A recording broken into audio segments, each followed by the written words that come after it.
O CNJ em Ação está no ar. No programa de hoje, você confere a 5ª reportagem especial da série Conhecendo Melhor o Conselho Nacional de Justiça.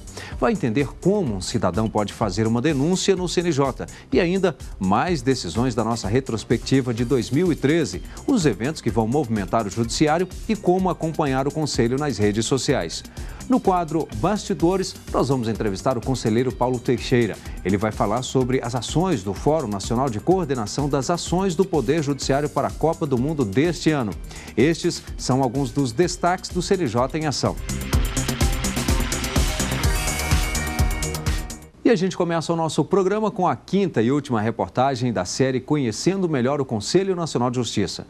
Hoje você vai ver que o cidadão pode denunciar ao CNJ qualquer irregularidade vista no Poder Judiciário. Com a criação do Conselho Nacional de Justiça, os órgãos e membros que compõem o Poder Judiciário passaram a seguir padrões estabelecidos pelo CNJ para melhorar o serviço jurisdicional. O órgão passou também a fiscalizar a conduta disciplinar de servidores e magistrados. Para aproximar a população do Conselho, em 2009 foi criada a ouvidoria por meio de uma resolução que instituiu o novo regimento interno do Conselho Nacional de Justiça. Permite um canal de acesso da sociedade de um modo geral em relação aos problemas que eventualmente acontecem numa estrutura grande como é a estrutura do sistema judicial brasileiro. O cidadão pode peticionar, é preciso evidentemente ter cautela, e que as coisas tenham fundamento, que a pessoa se identifique e que sejam coisas relacionadas com o funcionamento de órgãos do judiciário, tribunais e assim por diante. De lá para cá, a ouvidoria se tornou fundamental para o CNJ. É que grande parte dos assuntos discutidos e julgados aqui no plenário são denúncias ou reclamações feitas pelos próprios membros do Judiciário ou até mesmo pelo cidadão comum. Para se ter ideia, por mês, a ouvidoria do CNJ recebe em média 2.000 denúncias ou reclamações de todas as regiões do país. Para fazer a denúncia, o cidadão pode acessar o portal do Conselho Nacional de Justiça na internet e preencher o formulário eletrônico disponível na página. Esta é a forma de comunicação mais comum. Representa cerca de 99%, de acordo com a ouvidoria do CNJ.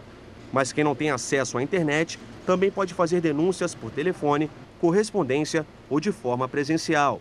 Recebemos demandas em que o cidadão nos solicita informação de como que encaminha essa denúncia, essa reclamação ao CNJ. E a ouvidoria orienta, que ele deve encaminhar pela forma eletrônica. Porém, quando é um cidadão comum, que não seja cadastrado no sistema CNJ, ele pode encaminhar essa reclamação, denúncia, por meio de carta, mesmo estando em outro estado. Ele não precisa vir pessoalmente ao CNJ. Ainda de acordo com a ouvidoria do CNJ, são mais comuns as reclamações do que as denúncias. O caso mais frequente envolve a demora no andamento de processos judiciais, com mais de 40% do total. Em seguida, reclamações do funcionamento dos tribunais, varas ou comarcas. E, por fim, a conduta de servidores e magistrados. Quando trata-se de uma denúncia mais grave, o ouvidor, Dr. Gilberto Valente, ele determinou que a gente sempre encaminhe para ele, para que ele verifique qual que será o melhor andamento. Fiscalizar, orientar e dar apoio ao Poder Judiciário, criar campanhas e programas de ajuda social, além de abrir espaço para a população contribuir para o aperfeiçoamento dos serviços prestados pelos órgãos do Judiciário. Cada vez mais, o Conselho Nacional de Justiça aproxima o cidadão da justiça brasileira. E agora você acompanha outros destaques da nossa retrospectiva de 2013 com as principais decisões do CNJ do ano passado.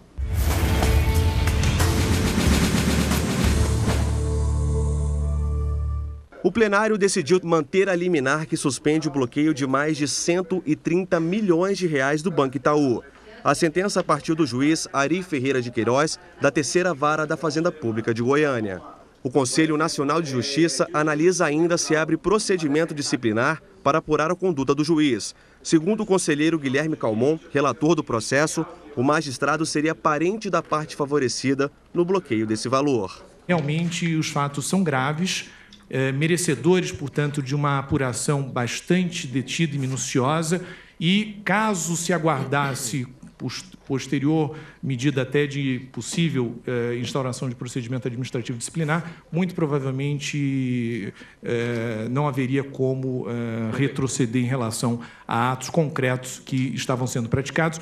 Não consta aqui da decisão, mas há informações nesse procedimento a respeito de praticamente fechamento de agência bancária para exatamente levantamento dessa importância superior a 130 milhões, de modo exatamente a exacerbar a atuação jurisdicional e, portanto, desbordar para outro tipo de atuação que não no exercício da jurisdição.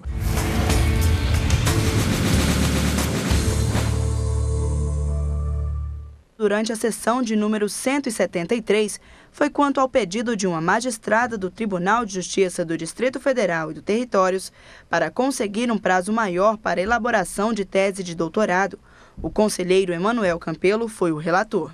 Esse procedimento em especial, trata-se de uma magistrada aqui do TJDF, que nós, inclusive, já ratificamos uma liminar para que fosse concedido prazo para que ela apenas completasse a tese de doutorado, que o tribunal inicialmente havia concedido apenas 2 meses, e nós estendemos esse período por mais 3 meses, né?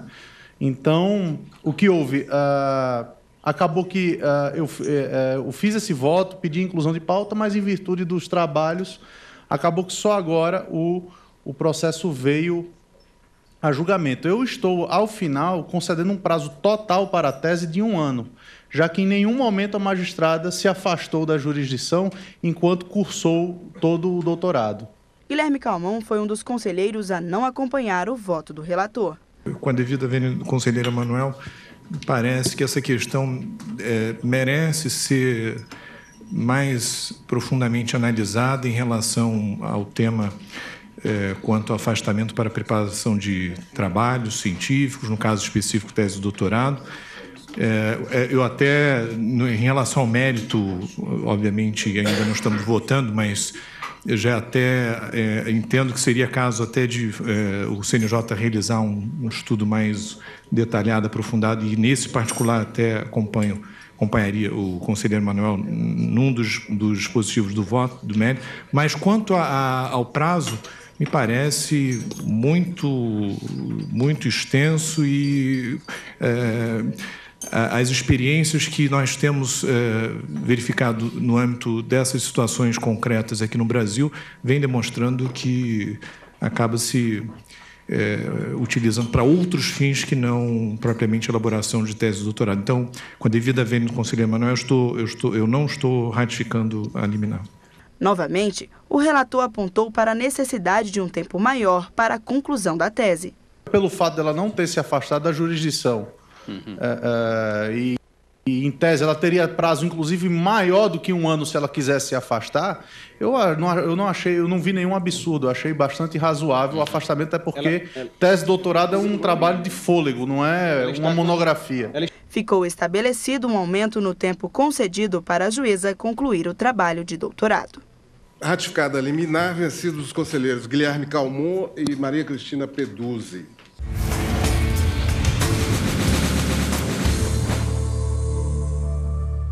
Quer saber mais dos principais assuntos nas redes sociais e como acompanhar o Conselho? Confira agora no quadro Tá na Rede.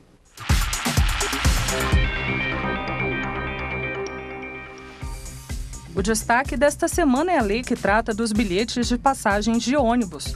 De acordo com a legislação, os bilhetes devem ter validade de 1 ano no transporte coletivo, intermunicipal, interestadual e internacional, mesmo estando com data e horário marcados. Para ter mais informações, basta acessar www.facebook.com/cnj.oficial. É o CNJ aproximando a justiça do cidadão brasileiro. No Twitter, você também pode saber mais sobre a lei que trata dos bilhetes de passagens de ônibus. Se você deseja receber diariamente informações sobre cidadania e justiça, siga o CNJ no Twitter. Acesse www.twitter.com/cnj_oficial. O CNJ também está no YouTube. Acesse www.youtube.com/cnj. O CNJ está na rede.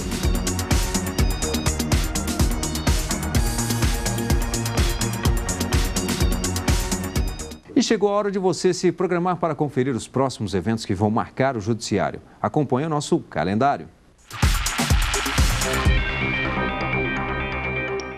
No dia 11 de fevereiro será realizada a sessão de número 182 do Conselho Nacional de Justiça, a primeira de 2014. O CNJ se reúne no plenário do Conselho na sede do Supremo Tribunal Federal, em Brasília, às 9 horas da manhã. Entre os dias 8 de janeiro e 7 de fevereiro, estará aberta a consulta pública sobre minutas de resolução, que dispõe sobre a distribuição da força de trabalho e de orçamento no âmbito do Poder Judiciário. O envio de comentários e sugestões deverá ser feito através do e-mail consultapublica@cnj.jus.br. Já no dia 3 de fevereiro, começa a correição nas unidades de 1º e 2º graus da Justiça Comum Estadual da Bahia. O CNJ vai realizar a primeira audiência pública da história do órgão. Vão ser debatidos temas como a eficiência da justiça de 1º grau, extinção ou redução da competência delegada, desjudicialização da execução fiscal e composição da justiça eleitoral. A audiência pública será dividida em 2 blocos que serão realizados nos dias 17 e 18 de fevereiro. O primeiro bloco será destinado à discussão sobre a eficiência na justiça de 1º grau. O segundo será dedicado ao debate sobre extinção ou redução na competência delegada, desjudicialização da execução fiscal e composição da justiça eleitoral. Poderão participar do debate órgãos públicos, autoridades, entidades da sociedade civil e especialistas. E nós vamos fazer agora um intervalo. Na volta, eu converso com o conselheiro Paulo Teixeira. Ele vai falar do Fórum Nacional de Coordenação das Ações do Poder Judiciário para a realização da Copa do Mundo deste ano. Até já! O CNJ em Ação está de volta com o quadro Bastidores. No programa de hoje eu recebo o conselheiro Paulo Teixeira. Ele participa do Fórum Nacional de Coordenação das Ações do Poder Judiciário para a Copa do Mundo deste ano. Conselheiro, muito obrigado. E claro que a Copa do Mundo ela requer muitas ações, muitos cuidados e, claro, envolve também cuidados e ações do Judiciário, por parte do Judiciário. Mas, em especial, o CNJ foi além na preocupação com relação justamente às crianças, né, que vêm de outros países. Aliás, não só as que vêm de outros países, mas também as próprias crianças que vêm para acompanhar a Copa do Mundo. Algumas, inclusive, né, conselheiro, para atuar com algumas funções ali na Copa. Eu queria que o senhor dissesse que tipo de ações são tratadas pelo CNJ no acompanhamento, no tratamento a essas crianças?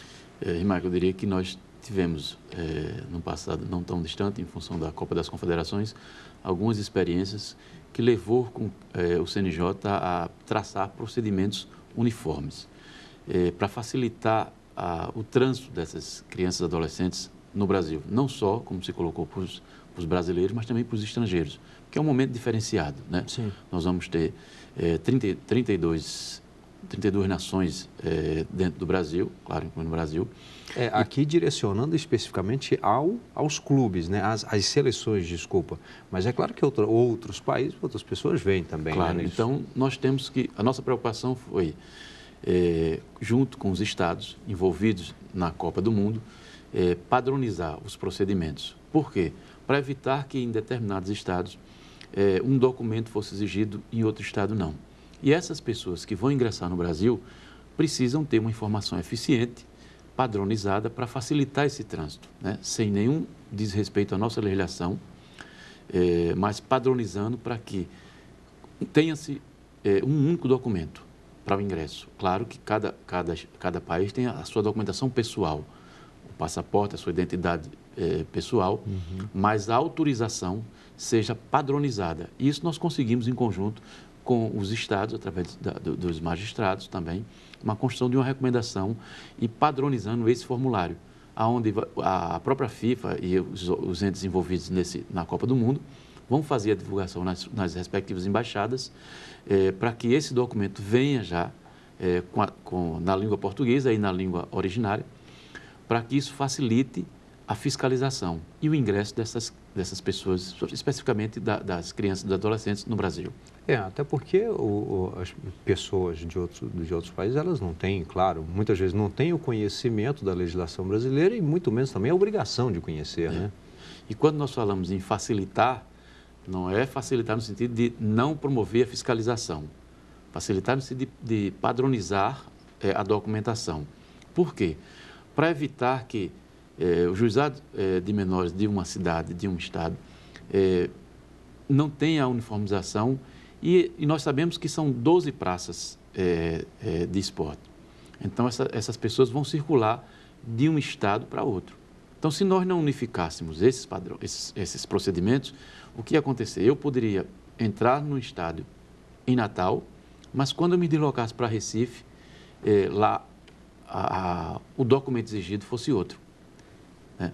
Então, o objetivo você tem um documento único que vai ser de conhecimento de todo, já é de conhecimento de todo o Brasil, até porque essa recomendação foi construída com os magistrados, com os magistrados representantes designados pelos tribunais de cada estado. Nós construímos em conjunto essa recomendação e estamos divulgando.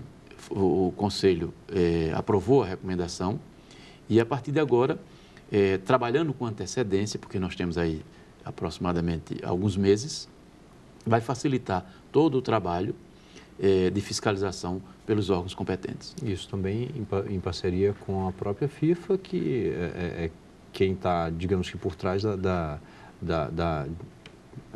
com a responsabilidade de trazer essas crianças. Claro, a FIFA faz essa divulgação externa, né, entre os países, e nós fazemos essa divulgação internamente para as delegacias, para o juizado de menores, para todos os segmentos, né, envolvidos na fiscalização e no contexto para que a gente tenha uma Copa sem atropelos no tocante às nossas responsabilidades. Quando eu disse aqui com relação à responsabilidade da FIFA em trazer essas crianças, e aqui que fique claro que são as crianças que atuam em um projeto da FIFA, né? Nós vamos ter as crianças e os adolescentes que virão participar da Copa através de um projeto FIFA e os patrocinadores, e as crianças que virão assistir os eventos como torcedores. Sim. Podemos colocar assim. Então, e pensando nesses dois segmentos, nós padronizamos isso. Porque aquelas crianças que vão vir no projeto FIFA, algumas delas não virão acompanhadas de seus pais, mas claro que entrarão no Brasil com as suas respectivas autorizações, mas virão também com os responsáveis. Então, preocupado com essa situação, claro que há todo um controle de entrada e da permanência dessas crianças no Brasil. O objetivo é esse, de uniformizar, para que isso aconteça, para que o evento aconteça e a gente possa dar um exemplo, eu diria assim, para o mundo de como as coisas no Brasil podem funcionar de uma maneira padronizada. E essa orientação veio, então, a partir de experiências justamente na Copa das Confederações? Exato.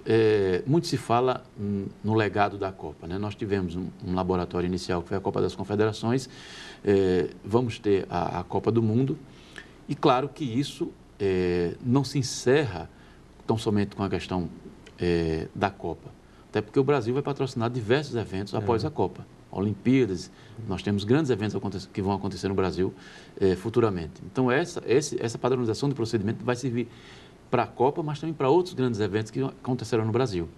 É sempre uma construção para o futuro, né? Inclusive para as próprias competições nacionais, quando passarem a ocorrer, forem a ocorrer, a gente tem essa padronização em relação a 12 e depois aos 27 estados da federação. Eu fiquei com uma dúvida. Essa padronização ela vai servir para todo o Brasil ou apenas para esses estados onde nós teremos jogos? Não, a ideia é para todo o Brasil, porque são 12 estados envolvidos, mas nós temos 27 estados que compõem, digamos, a federação. É claro que essa normatização ela tem um prazo, né? Durante o período da Copa, né? Durante o período da Copa, a padronização. Mas claro que isso pode servir de exemplo para posteriormente a Copa. E como nós temos estados que são muito próximos, no Rio Grande do Norte vai ter o evento, na Paraíba não terá o evento, mas em Pernambuco terá o evento. Então, claro que essa divulgação vai ser dada para todos os tribunais, para todos os segmentos, para que a gente possa ter os 27 estados, mesmo aqueles que não compõem o eixo da Copa, os 12 estados da Copa, eles também têm um conhecimento dessa padronização. Sim. Bom, o CNJ também tem uma outra resolução que trata justamente dos juizados especiais criminais. Como é que eles vão funcionar? Isso aí também claro, tem a mão do Conselho Nacional de Justiça, mas teve que remeter à FIFA? Na realidade, o que aconteceu na Copa das Confederações, porque essa participação direta do judiciário num contexto nosso aqui do Brasil, né? A princípio, a FIFA, por entender que tratava-se de um evento privado, não havia necessidade da instalação dos próprios juizados criminais dentro das praças de esporte. E, ao longo da experiência da Copa das Confederações, e tratando-se de que nós temos uma legislação própria, o Estatuto do Torcedor, a FIFA hoje é sensível a essa situação, de que é necessário essa integração das ações, principalmente com o judiciário, para facilitar não só a ação do judiciário, mas também dar segurança ao evento. Né? Hoje, em construção também com cada um dos estados, uma experiência vivida na Copa das Confederações, podemos construir uma situação macro, que é a situação da Copa, para a instalação dos juizados especiais, que, claro, vai ficar dentro da competência de cada estado, se vai instalar dentro da própria praça dos esportes ou no local próximo. Se esse juizado criminal ele vai também abranger competência no tocante vai ser um juiz para abranger a competência do juizado criminal e do juizado da infância e da juventude, isso vai depender de cada estado e da sua configuração. Mas o importante é que, com essa uniformização, nós vamos ter em cada estado os juizados criminais funcionando durante o período da Copa, voltado para essa situação, e o juizado da infância e da juventude também funcionando. E aí cada estado vai definir de que forma, se será um juiz de plantão atuando com competência plena ou com a competência específica, isso os estados vão definir, mas com o propósito de que vai funcionar durante o período da Copa. Bem, eu tive aqui a satisfação de conversar com o conselheiro Paulo Teixeira. Conselheiro, mais uma vez, muito obrigado e vamos torcer para que tudo corra bem na Copa. Com certeza acontecerá com sucesso o evento e com a participação do CNJ aí, com a colaboração de todos os estados envolvidos através dos seus órgãos do judiciário, vai funcionar com certeza. Bem, parabéns, sucesso. Nós vamos agora acompanhar mais uma reportagem de destaque do Conselho Nacional de Justiça. Mais de 1 milhão de brasileiros devem viajar durante os Jogos da Copa do Mundo entre as cidades sedes, de acordo com estimativas do governo. O país também deve receber mais de 600 mil turistas estrangeiros. Parte desse público é formada por crianças e adolescentes. E para padronizar os procedimentos em relação à movimentação deles, o Conselho Nacional de Justiça publicou uma recomendação. Entre as medidas adotadas está este formulário que deverá ser usado para autorizações. O documento está em português, inglês e espanhol. Um dos pontos é a permissão para viajar e se hospedar em hotéis sem a companhia dos pais. O pai poderá autorizar dentro daquele formulário e, para isso, juntará uma simples cópia do seu documento de identificação. O mesmo formulário, que está autorizando a viagem, e ele também poderá, no mesmo formulário, autorizar a hospedagem, juntando também simples cópia do seu documento. A norma também regulamenta a entrada nos estádios. Crianças de 0 a 11 anos só poderão assistir aos jogos se estiverem acompanhadas de um responsável maior de 18 anos. Em relação à venda de bebidas alcoólicas dentro dos estádios e nas imediações, a regra reafirma o que já está previsto em lei. É proibida a comercialização a menores de idade. A legislação não trouxe nenhuma inovação a isso.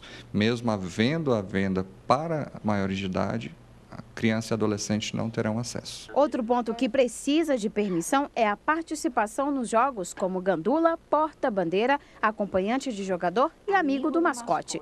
Nesses casos, na autorização deve constar o patrocinador ou a pessoa por ele indicada. Lembrando que crianças menores de 12 anos não podem ser gandulas. O formulário padrão vai ficar disponível no site da FIFA, nas embaixadas, nas agências de turismo e nas varas da infância e juventude. E o CNJ em Ação fica por aqui. Obrigado e até o próximo encontro.